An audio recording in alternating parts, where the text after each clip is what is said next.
이 시간에 내 병에서 놓여 건강할지어다 라는 제목을 가지고 하나님의 말씀 전하겠습니다. 교회는 아시다시피 사순절 기간이 있습니다. 사순절은 부활절까지의 6번의 주일을 제외한 40일을 의미하지요.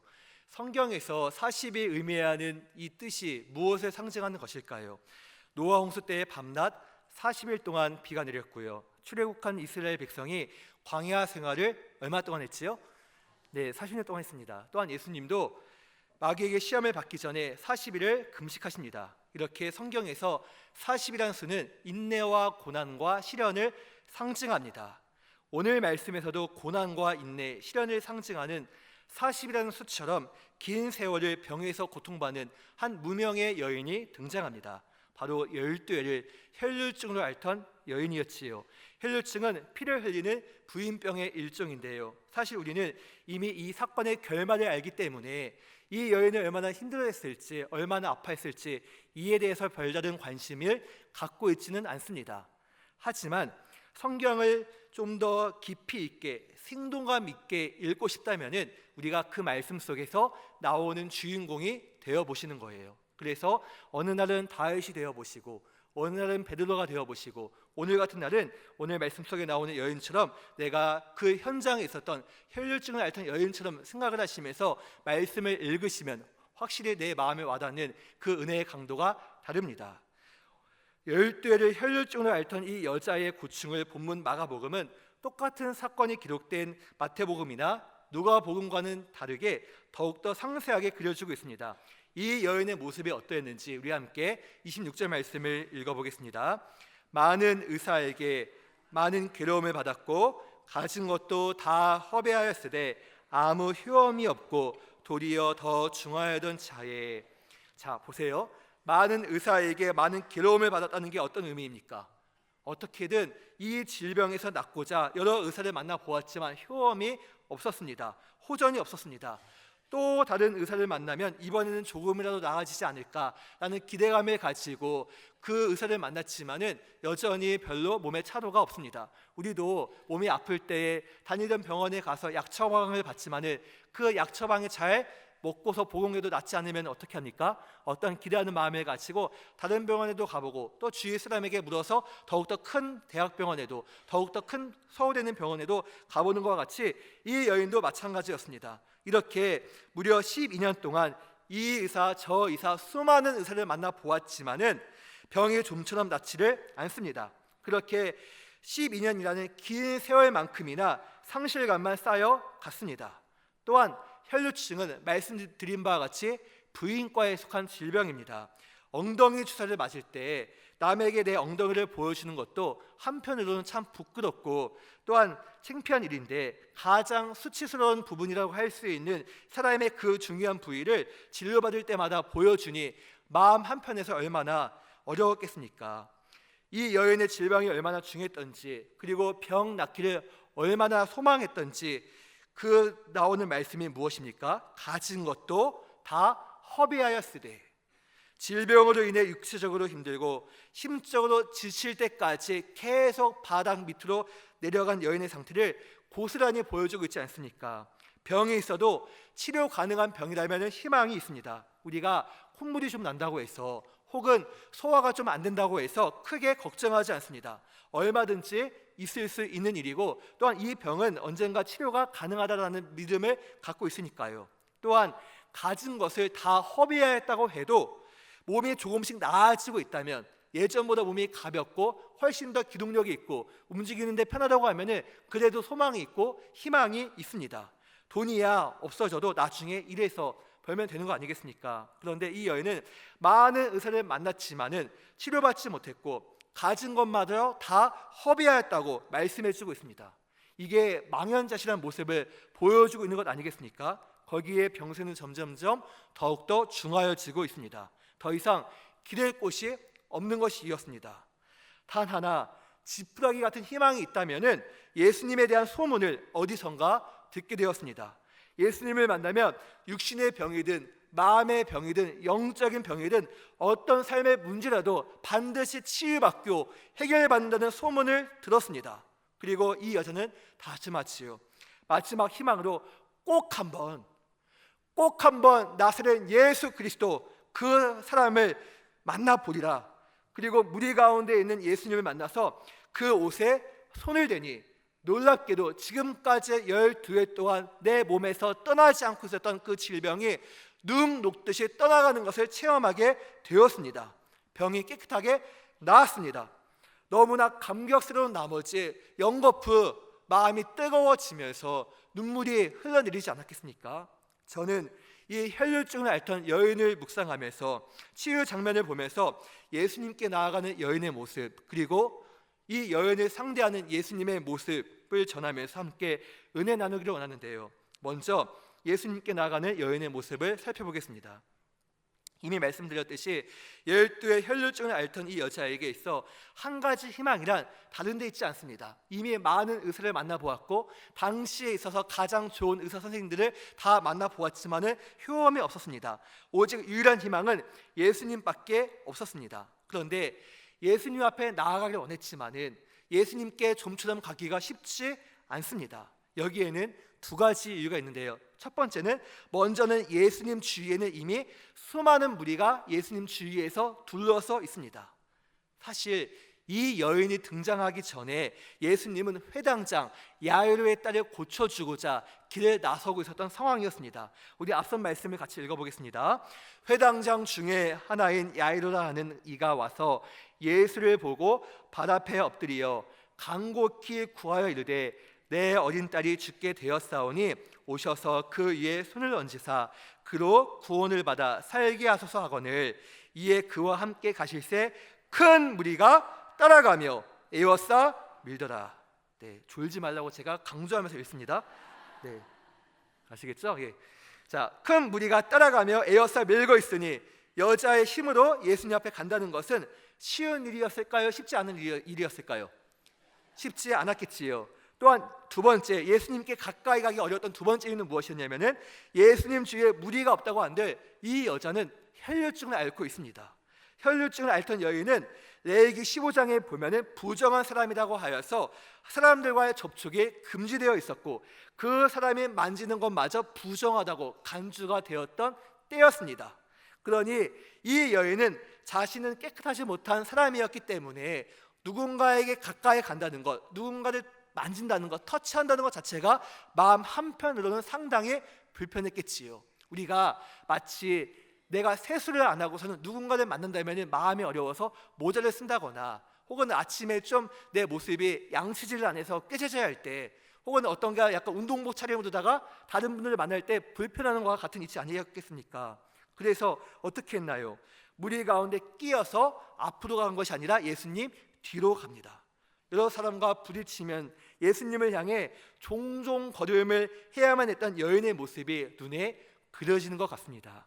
한 걸음만 더, 이제 한 걸음만 더, 이제 저 예수님이 저기 계시는구나, 한 걸음만 더 가면은 예수님을 만날 수 있겠다, 예수님의 옷자락에 손을 뻗을 수 있겠다, 그 마음을 가지고 갑니다. 그리고 마침내 예수님 근처에 다다르게 되었을 때에 힘껏 팔을 뻗어서 예수님 옷자락을 만지게 되었습니다.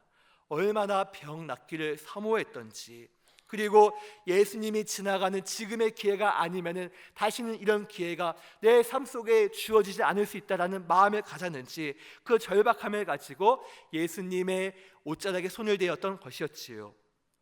이 여인의 사모함과 절박함을 보면서 고등학교 때 제 모습이 문득 떠올라지게 되었습니다. 고2 18살 때에 제가 살던 아름다운 도시 이 청주에 평소 좋아하던 목사님이 딱 하루 오전 집회에만 부흥 집회 강사로 오신다는 소식을 듣게 되었습니다.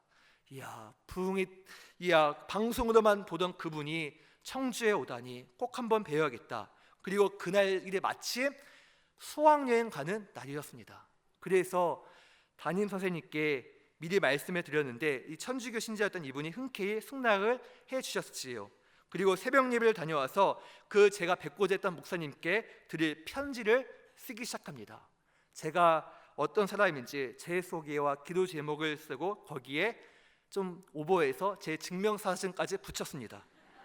그리고 시간이 되어서 부흥회를 하는 교회로 찾아갔습니다. 그런데 이미 사람들이 꽉 차 있기 때문에 다른 건물에서 영상을 통해서, 우리 교회를 치면은 저 옆에 이은광 같은 데에서 영상을 통하여서 봐야 된다는 것이에요. 그러면 지금까지도 방송 TV로만 보던 목사님을 여기까지 왔는데, 그것도 수학여행까지 빼먹으면서까지 왔는데, 이분을 영상으로 본다면은 그만한 의미가 없지 않겠습니까? 그래서 정말 그 예배위원에게 사정사정을 해가면서 마치 오늘 본문에 나오는 여인처럼 무리를 삐집고 들어가 귀퉁이에 앉았습니다. 그리고 나의 오늘 사명은 내가 아침에 썼던 이 손수 쓴 편지를 저 목사님께 반드시 전해드려야지 라는 마음을 가지고 사모하면서 말씀을 듣습니다. 얼마나 사모하는 마음을 가지고 간절히 말씀을 들었는지, 그때 그 목사님이 하셨던 본문 말씀과 내용이 20년이 훌쩍 지났지만 지금도 제 머릿속에 고스란히 남아 있습니다.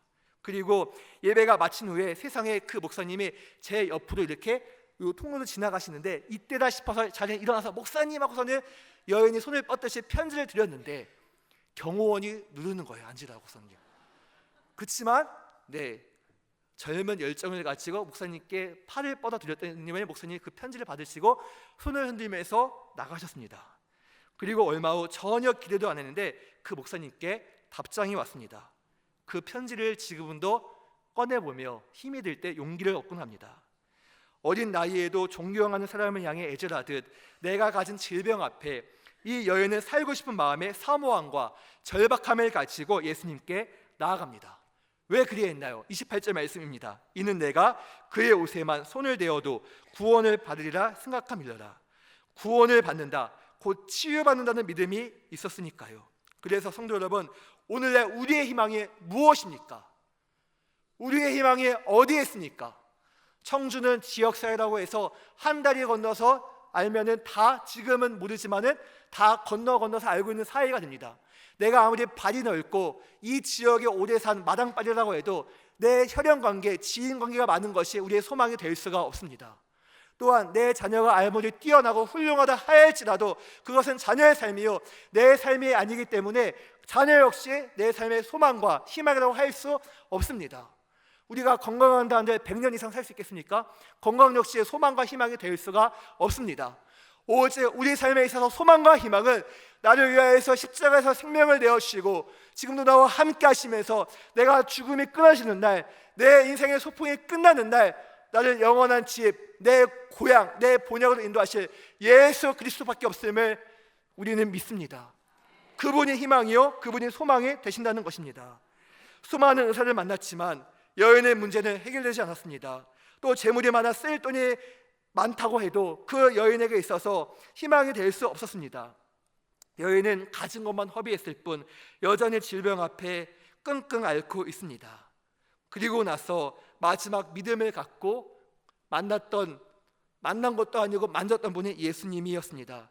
예수님을 향하기 전 이 여인의 모습이 온갖 수단 방법을 동원하며 어떻게든 살고자 아등바등하는 이 모습이 어쩌면 오늘날 현대를 살고 있는 우리의 모습, 우리의 연약함 아니겠습니까? 그러나 성도 여러분 기억하십시오. 다시 한번 선포합니다. 사람도 아니요, 재물도 아니요, 내 건강도 아니요, 내가 가진 것이 아니라 오직 하나님만을 향한 살아있는 믿음만이 우리의 소망이요, 우리의 희망이요, 우리의 의지가 됨을 믿습니다. 오직 의인은 믿음으로 말미암아 살리라 말씀해 주신 것을 우리는 기억해야 합니다. 예수님 옷에 손을 대자 아주 놀라운 일이 벌어지지요. 이어지는 29절 말씀을 보겠습니다. 이에 그의 혈로 근원이 곧 마름에 병이 나은 줄을 몸에 깨달으니라. 그동안 지긋지긋했던, 그렇게 나를 짓눌렀고 힘들게 했던, 괴롭히던 질병이 떠나갔습니다. 예수님의 정면도 아니요, 옆도 아니요, 예수님의 말씀도 아니고 예수님의 뒤에서 옷자락에만 손만 대어도 나음을 받았다면, 오직 믿음 하나로 이 여인이 고침을 받았다면 오늘 우리도 나음을 받으셔야 합니다. 왜 그랬습니까? 예수님이 이미 말씀해 주셨고 그 말씀을 성취해 주셨으니까요. 이사야서에 있는 말씀처럼 그가 찔림은 우리의 허물 때문이요 그가 상함은 우리의 죄악 때문이다. 그가 징계를 받음으로 우리가 평화를 누리고 그가 채찍에 맞음으로 우리는 나음을 받았도다. 예수님이 징계받으시고 상하시고 채찍에 맞으시고 예수님께서 모든 것을 이미 오래전 십자가에서 해결해 주셨습니다. 그래서 이 말씀을 믿는 우리는 병에서 고침을 받아야 되고 내 질병이 떠나가야 합니다. 물론 병 고침을 받는 분도 있고 그렇지 못한 분도 있습니다. 언제쯤이면 내 고질적인 이 질병이 좀 떠나갈까?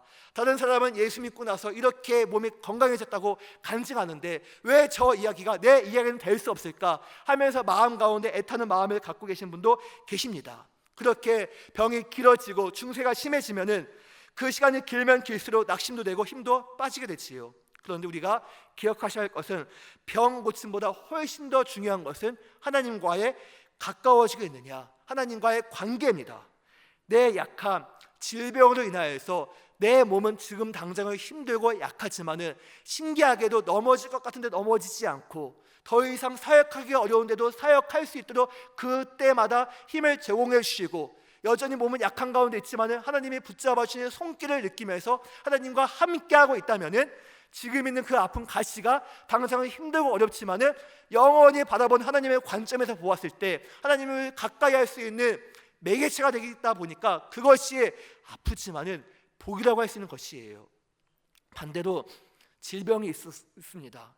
병원도 포기하고 의사도 손 떼었던 어떤 중병이 하나님의 은혜를 맛보아서 기적적으로서 치유함을 받았지만은 그 받은 것 가운데 감사하면서 계속 하나님을 찬양하고 하나님과 가까워져야 되는데, 차츰차츰 몸이 건강해지니까 세상으로 눈을 돌리고 그렇게 한 번, 두 번 입에 빠져가면서 훗날 하나님과의 관계 속에서 멀어지는 분들도 많이 보았습니다. 성도 여러분, 그래서 내 믿음이 병이 있든 병이 없든 변치 않는 굳센 반석 같은 믿음이 되도록 만들어 가셔야 합니다. 그리고 이 여인처럼 낫는다는 믿음을 가지고 병에서 깨끗해진 내 모습을 믿음의 눈으로 바라보시는 것이 중요합니다. 그런 다음에 예수님의 옷자락에 손을 댄다는 여인의 절박한 마음을 가지고, 이 애타는 마음을 가지고 사마음을 가지고 주님을 붙잡으셔야 됩니다. 그렇게 해서 병고침을 받든 오랜 인생의 어떠한 문제가 해결되면 그 후에는 어떻게 해야 됩니까? 가만히 있는 것이 아니라 소문내셔야 합니다. 널리 널리 알려야 합니다. 이 여인이 무리 가운데 끼어 들어올 만큼 예수님을 향해 갈 수 있었던 그 용기 있는 결단과 발걸음, 그 적극적인 믿음을 가질 수 있었던 그 힘이, 그 시작점이 무엇이었습니까? 우리 27절 말씀 보니까 예수의 소문을 듣고 나옵니다. 소문을 듣고 왔다는 것입니다. 오늘 우리는 어떤 소문을 내고 있습니까? 그 집 가면은 참 커피 맛있다고, 그 집 가면은 생선구이 잘한다고, 그 집 가면은 알밥 잘한다고, 이런 소문도 필요하지만 무엇보다도 예수님의 소문을 내어야 되지 않겠습니까? 왜 그렇습니까? 믿음은 들음에서 나니까요. 이 여인도 예수님에 대한 소문을 듣고 믿음이 생겨서 예수님을 향해 갔었습니다. 이 여인보다 앞서 예수님을 만난 누군가가 예수님으로 인하여서 자신의 영적인 문제, 육적인 문제, 어떤 인생의 문제가 해결되자 이에 대한 소문을 냈고, 그 소문을 듣고 또 다른 누군가도 예수님을 만나보리라 다짐하면서 예수님을 만났을 때 역시 자신이 가지고 있었던 힘든과 갈등과 어려운 것들이 해결받으면서 또한 예수님에 대한 소문을 냈을 것입니다. 이렇게 소문이, 예수님에 대한 소문이 계속 퍼져나가는 가운데서 이 여인도 예수님의 소문을 듣고 혈루증을 앓고 있었던 가운데서 예수님을 만나서 고침받겠다는 믿음을 가지고 온 것 아니겠습니까? 그리고 이 여인 역시 예수님을 만나고 나서 자신의 문제가 치유받게 되었을 때, 혈루증의 근원이 싹 떠나가게 되었을 때에 만나는 사람들마다 보면서 무엇했을까요? 나 알지 않냐고, 나 오랜 시간 혈루증 때문에, 아픔 때문에 힘들어했던 그 사람 나 알지 않냐고, 근데 내가 저 예수님 만나고 해결받았다고 소문에 소문을 계속 내지 않았겠습니까? 성도 여러분, 내가 만난 하나님이 있으십니까? 그분께 받은 은혜가 있으십니까? 그러면 소문 내셔야 합니다. 함구하시면 안 됩니다. 계속 전해 주시는 것이 중요합니다. 반대로 아직 하나님에 대한 신앙이, 그런 만남이 불확실하십니까? 소문낼 수 있도록 하나님, 내 평생에 하나님께서 이 문제 해결해 주시면 하나님 증거하며 살게요, 하나님 전하며 살게요, 하나님 살아계신다고 말씀을 알려주며 살게요, 간구하면서 하나님을 붙잡을 수 있는 복된 우리의 삶이 되기를 예수님의 이름으로 축복합니다. 이에 그의 혈로 근원이 곧 마름에 병이 나은 줄을 몸에 깨달으니라. 여기까지 하고 사건이 종료되었으면은 이 여인의 치유 기사는 성경에 나오는 또 다른 수많은 사람들의 치유 사건과 별반 다를 게 없습니다. 그런데 병이 나은 이 여인을 찾으세요. 누가 찾으십니까? 예수님이 찾으십니다. 그리고 이 여인을 대하는 예수님의 모습을 보면서 두 번째 은혜를 나누고 싶은데요, 여인을 대하는 예수님의 모습이 어떠했습니까? 예수님께서 이 여인을 찾으며 무리를 향해 말씀합니다. 자, 우리 함께 30절 말씀을 읽어보겠습니다. 시작. 예수께서 그 능력이 자기에게서 나간 줄을 곧 스스로 아시고 무리 가운데서 돌이켜 말씀하시되 누가 내 옷에 손을 대었느냐 하시니, 그러자 제자들이 말합니다. 예수님, 무리가 에어서 미는 것을 보시지 않았습니까? 이게 어떤 뜻이에요? 아니 예수님, 누가 예수님을 만졌습니까? 다 지금 무리가 많다 보니까 밀고 밀리는 현상 가운데서 손이 단 거 아니겠습니까? 이 얘기를 하고 있는 것입니다. 제자들의 말처럼 많은 인파에 섞여 있으면 서로 밀고 부딪히고 하는 것이 당연한 일이지요. 서울에 가면은 기차가 있는데 땅 속으로 다니는 지하철이라고 신기한 기차가 있지 않습니까? 출퇴근 시간에 얼마나 많은 사람이 타는지 뒤에서 나를 밀면은 나도 밀려서 원치 않게 내가 원치 않지만은 앞 사람을 밀게 됩니다. 무리에 섞여 있으면 이렇게 서로 뜻하지 않는 신체의 접촉이 일어날 수밖에 없습니다. 사실 여자가 예수님 옷에 손을 댔을 때 동시다발적으로 두 가지 일이 일어났습니다. 먼저는 예수님을 만진 여자가 병이 나은 줄 몸이 스스로 깨닫게 되었고요, 다른 하나는 만짐을 받은 예수님의 입장에서 보았을 때 예수님에게서 능력이 빠져나간 줄 예수님이 아셨습니다. 그곳에 수많은 무리가 함께 있었고 늘 동행하던 제자들도 있었지만은 이 같은 비밀을, 이 같은 사실을 알 사람은 아무도 없었습니다. 오직 치료받은 여자와 고쳐주신 예수님 외에는 없었습니다. 성도 여러분, 보십시오. 오늘날 우리에게 주님과 나만이 아는 이런 은밀함이, 이런 신비한 은혜가 필요하지 않겠습니까? 주님과 나만이 주고받는 그 기쁨 말입니다.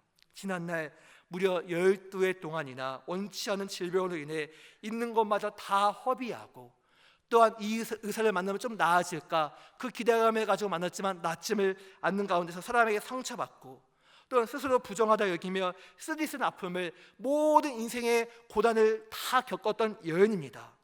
그러나 그 아픔이 주님을 만나는 순간에 지금까지 무려 12년 동안 짓눌려왔던 그 아픔과 눈물과 힘듦과 고된 외로움이 주님을 만나는 그 순간에 은밀한 기쁨으로, 말 못할 수 없는 큰 기쁨으로 바뀌었다는 것이에요. 하나님을 믿는 성도 여러분, 그래서 지금 가진 그 아픔으로 인해서 낙심하지 마세요. 절망하지 마세요. 혼자 슬퍼하며 울지 마십시오. 우리 하나님은 어떤 분이십니까? 슬픔을 변하여 기쁨으로 바꿔주시는 분이 되십니다. 그 아픔을, 주님을 만나게 되면 주님과 나 사이에 주고받는 은밀한 기쁨으로 변화가 될 줄 믿습니다. 주님과 주고받는 그 기쁨은 같이 사는 배우자도 알지 못합니다. 내 뱃속에서 나온 내 자녀들도 알지 못합니다. 오직 주님과 나만이 아는 은밀한 기쁨이 되는 것입니다. 그래서 찬송가 442장 이따가 할 건데요, 그런 부분에 보면은 주님 나와 동행을 하면서 나를 친구 삼으셨네. 그 다음에요, 우리 서로 받은 그 기쁨은 알 사람이 없도다. 오직 주님과 나만이 아는 은밀한 기쁨 아니겠습니까? 이 은혜가 있기를 소망합니다. 우리가 이 세상에 살면서 한평생 혹은 몇십 년 동안 예수님을 믿으면서 과거에 받았던 은혜도 중요하지만 그 과거에 받았던 처녀 때, 총각 때 받았던 은혜로만 간직하고 있는 것이 아니라 매일매달 삶 가운데서 만나와 매출하기를 공급하셨던 주님처럼 그 삶 가운데서 주시는 은혜로 말미암아 살아가는 그 기쁨과 은밀한 은혜가 있기를 예수님의 이름으로 축복합니다. 본문을 보시면 지금 예수님의 발걸음은 어디를 향해 바삐 움직이고 있었습니까? 회당장 야이로의 딸을 고치고자 예수님은 바쁘게 움직이고 있었던 때였습니다. 예수님의 중심을 알 수 없는 무리와 제자들은 회당장의 딸이 죽어가기 때문에 왜 예수님은 저 여인을 찾아가면서 왜 예수님은 누가 나에게 손을 대었느냐 이렇게 시간을 허비하냐고 생각할 수도 있습니다. 그러나 예수님은 이미 시간과 공간을 초월해서 일하시는 분이 되십니다. 아무리 큰 문제여도 그분께는 문제가 되지 않습니다. 자신의 옷에 손을 댄 이 여자를 찾으신 예수님, 몰라서 찾으셨겠습니까? 그러나 그 많은 사람들 가운데서 나올 수 있도록 어떠한 방법을 주시고 어떠한 그 기회를 주시는 것이에요. 바로 여기에서 우리는 따스한 예수님의 인격적인 성품을 또 한 번 느낄 수 있는데요. 모두가 눈길조차 제대로 주지 않고 지나쳤을 여인이었는데 예수님은 그 여인을 찾으십니다. 남들처럼 외면하지 않고 육체도 마음도 더 이상 기댈 곳이 없어서 지쳐있을 때로 지쳐있는 이 여인을 예수님은 무명의 여인을 찾으신다는 것이에요. 그러자 이 여자가 더는 숨길 수가 없어서 두려워하며 예수님 앞으로 떨면서 나옵니다. 그도 그럴 것이 피를 흘리던 부정한 여인이었지요. 앞서 말씀드렸듯이 이 여인뿐만 아니라 자신이 만지는 그 사람마저 부정하다고 취급을 받을 수 있습니다. 그런데 지금 이 여인은 자신의 병 낫기 위해서 예수님마저 부정하도록 만든 것 아니었겠습니까? 가장 정결하고 깨끗하고 흠이 없으신 의로우신 예수님, 그분의 옷자락을 만졌으니 너무나 두렵고 또 너무나 떨렸겠지요. 여인이 예수님 앞에 한 걸음씩 한 걸음씩 나가자 사방에서 자신을 향해 수군대는 소리가 들려오기 시작합니다. 아니 뭐야, 고작 저 여자 찾으려고 예수님이 이렇게 지체하신 거야? 아니 저 여자 낯짝 한번 두껍네. 주지도 모르고 감히 예수님에게 손을 대? 여러 이목을 끄는 것이 이 여자의 두려움을 한층 더 힘들게 했을 것입니다. 고대 사회에서 여자는 사회적 이치나 그리고 지위가 상당히 낮았으니까요. 반면 예수님이 고쳐주고자 했던 회당장은 누구였습니까?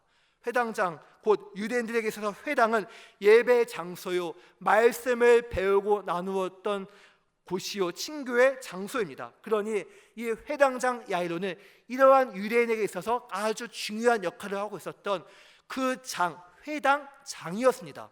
사회적 이치가 있고 또한 이 여자와는 비교할 수 없을 만큼 더욱더 높은 위치에 있었던 사람이 이 회당장이었습니다. 그러니 회당장 야이로의 딸이 죽어가고 있으니 빨리 가서 회당장을 만나는 것이 중요한 법도 한데 예수님은 그렇게 하지 않으셨어요. 여인이 예수님 옆에 나와서 그동안 있었던 사실을 다 털어놓습니다. 그리고 예수님께서 행여 쓴소리 하실 줄 알았는데 정반대로의 말씀을 하십니다. 바로 이 말씀이 예수님이 그토록 이 여인을 찾으셨던 이유이기도 하지요. 우리 함께 34절 말씀을 내게 주시는 음성으로 듣고 알고 천천히 읽어보겠습니다. 예수께서 이르시되 딸아 내 믿음이 너를 구원하였으니 평안히 가라. 내 병에서 놓여 건강할지어다. 딸아 내 믿음이 너를 구원하였으니 평안히 가라. 내 병에서 놓여 건강할지어다. 예수님이 하신 말씀이 무엇이었나요? 왜 그토록 이 여자를 찾으시면서 부르셨단 말입니까? 왜 가던 발걸음을 멈추시고 여인을 찾으셨나요? 딸아 내 믿음이 너를 구원하였으니 평안히 가라. 내 병에서 놓여 건강할지어다. 이 말씀을 꼭 해주고 싶으셨던 것입니다. 그동안 혈류증을 앓던 여인은 만신창이가 되어서 육체는 말할 것도 없고요, 정신적으로 육적으로 심적으로 다 모든 것이 허비될 만큼 지쳐 있을 만큼 지쳐 있는 상태였습니다. 희망도 없었습니다. 그런 여인을 향해 예수님은 육체의 병뿐만이 아니라 지금까지 숱한 시간과 세월 가운데서 눌려왔었던 이 여인의 힘들었던 마음까지, 그리고 그 10년까지 치유하시면서 평안의 말씀을 전하셨던 것입니다. 여기에 담겨있는 주님의 세밀한 음성이 무엇입니까? 우리가 혈류증을 앓던 여인처럼 어떤 문제를 가지고 믿음을 가지고 주님께 간구할 때 우리 주님은 동일하게 응답해 주십니다. 그런데 여기서만 끝나는 것이 아니라 눈에 보이는 문제를 해결해 주신 주님은 동시에 눈에 보이지 않던 내 마음의 상한 심령까지, 아픔까지 치유하시며 우리가 평안하기를 원하신다는 것입니다. 그래서 부활하신 예수님은 두려워하며 떨고 있는 제자들에게 나타나서 하신 첫 말씀이 무엇인지 기억나시나요? 자, 눈을 크게 뜨시고 들어보십시오. 너희에게 평강이 있을지어다. 한 번 더 이르시기를 너희에게 평강이 있을지어다. 같은 말씀을 하십니다. 오늘날 내 육체의 질병보다 더 무서운 것은 내 마음에 주님이 주시는 샬롬의 은혜, 평안과 그리고 평강이 없다는 것이에요. 10대 청소년은 청소년대로, 청년은 청년대로, 어른은 어른대로, 또한 한참 인생의 세월을 보내시는 어르신들은 어르신대로 마음의 평안함과 참된 기쁨과 안식이 없습니다. 이 시간 예수 그리스도의 이름으로 선포합니다. 평안이 있을지어다. 평안이 있을지어다. 주님이 우리와 함께 하시면서 주님 주시는 샬롬의 은혜가 우리 삶 가운데 있기를 소망합니다. 이제 말씀을 맺겠습니다. 한 방울의 꿀을 얻기 위해서 버든 수천 번에 달하는 날갯짓을 해야 한다고 합니다. 그러한 수고 끝에 버든 꽃을 통해서 꿀을 아주 조금씩 얻게 되는 것이지요. 그리고 우리는 그것을 가지고 벌꿀이라고 부릅니다. 곰곰이 생각하면 참 이상합니다. 아무리 벌이 노력해서 수천 번의 날갯짓을 해서 꿀을 얻는다고 해도 그 꿀의 근원은 벌이 아니라 꽃이기 때문에 꽃꿀이라고 부르는 것이 마땅하다고 할 법도 한데 우리는 그렇게 하지 않고 벌꿀이라고 부릅니다. 우리도 마찬가지입니다. 거룩하게 살지 않았는데 하나님 우리를 거룩한 무리 곧 성도라고 칭해 주시고, 우리도 연약하고 흠이 많고 또 어떻게 보면은 죄 때문에 저주 속에서 하나님을 알지 못한다면은 여전히 우리는 어두움 속에서 저 지옥을 향해 갈 수밖에 없는 인생인데, 어떠한 은혜인지, 어떠한 사랑인지, 어떠한 크신 선물인지 주님께서 나를 충성되게 여겨 직분을 주셨고, 영혼을 관리할 수 있게 해주셨고, 말씀을 들을 수 있는 특권을 주셨고, 움직일 수 있는 건강을 주셨고, 이 성경 말씀에 거짓이 아니라 진리로 믿어지게 하셨고, 지금까지 우리 삶을 지탱해 주셨습니다. 이게 무엇입니까? 그저 은혜입니다. 한 방울의 꿀을 얻기 위해 수천 번 날갯짓을 하는 벌이 불평 불만 없이 묵묵히 벌집에 꿀을 가득 채우듯, 그러므로 우리 또한 은혜를 입은 우리는, 성도로 불리며 살아가는 우리는 겸손한 마음을 가지고 주님이 가신 그 길을 쫓아가야 함을 믿습니다. 내 병에서 놓여 건강할지어다. 육체의 질병뿐만 아니라 마음의 질병까지 고치시고 치유하시는 우리 주님의 은혜가 이 시간 십자가를 바라보며 주님을 사랑하는 우리 청북교회 성도님들 삶 가운데 두루 가득하시기를 소망합니다. 병에서 놓여 건강하시고, 그리고 그것을 소문내시고 증거하심을 통하여서 수많은 사람들이 예수님을 믿고 구원받고 천국 갈 수 있는 그 축복의 통로가 오늘 우리의 가정, 우리의 삶, 우리 교회가 될 수 있기를 간절히 소망합니다. 기도하겠습니다. 존귀하신 아버지 하나님, 감사합니다. 하나님 아버지, 오늘 우리가 주님 앞에 서서 예배를 드릴 수 있는 것이 하나님의 은혜요, 하나님의 사랑임을 고백합니다. 하나님 아버지, 언제나 이 사랑을 기억하며 감사할 수 있게 해주시고, 우리 충북교회 성도님들, 하나님 아버지, 병실에 입원하신 분들, 연약함 속에 있는 분들, 하나님 아버지, 고질적인 병이 있으신 분들 깨끗하게 고침받아서 그가 찔리고 상하고 채찍에 맞음으로 나음을 입었다고 말씀해 주셨사온지, 모든 질병이 예수 그리스도의 이름 앞에 떠나가게 하여 주시고 건강하게 하여 주옵소서. 주신 건강을 가지고 육체의 쾌락과 정욕을 위해 쓰는 것이 아니라 하나님의 일을 위하여서 제한 없이 쓰임 받을 수 있도록 힘을 더하여 주옵소서. 오랜 시간 질병 때문에 힘들어하며 언제쯤 내 병이 나음을 얻을까 하나님을 기대하며 소망하는 분들이 있습니다. 낙심하지 않게 하시고 절망하지 않게 해주시고, 하나님을 가까이하며 하나님을 찾고 구함을 통하여서 하나님의 자녀임을 확신하며 살게 하여 주옵소서. 하나님, 주신 은혜에 감사하여 여러 감사와 기도의 제목을 담아 귀한 예물 올려드립니다. 주님께서 기쁘게 받아주시고 하나님께서 은혜 가운데 채워 주옵소서. 예수님의 이름으로 기도드립니다. 아멘.